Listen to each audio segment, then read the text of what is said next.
एक रूम खाली है, लेकिन बोले लेकिन क्या है बताओ? बोले उनमें बहुत बड़ा सांप है, हाँ कोई आदमी वही नहीं रह सकता। না বললো ঠিক আছে ওইটাই আমাকে দাও। হ্যাঁ, যখন রামকৃষ্ণদেবের নির্দেশে আমি এসেছি তার কাজ করতে, তো আমাকে সেটা দেয়া হোক বলে তখন সেই ঘরটাই নিলেন।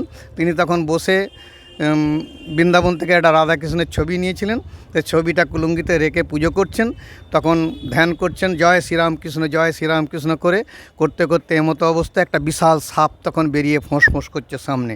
তখন তিনি বলছেন যে ঠাকুর তুমি এসেছো, তোমার কত ডিগ্রি, হ্যাঁ তুমি কল্পতরু, বিপত্তারণ, মানব ভঞ্জন, কত রকম তোমার টাইটেল রয়েছে, আর তুমি যদি আমাকে মারো তো মারো, দংশন করো তুমি আমাকে, হ্যাঁ জয় শ্রীরামকৃষ্ণ বলে আরও চিৎকার করে তিনি ধ্যানে নিমগ্ন হয়ে গেলেন।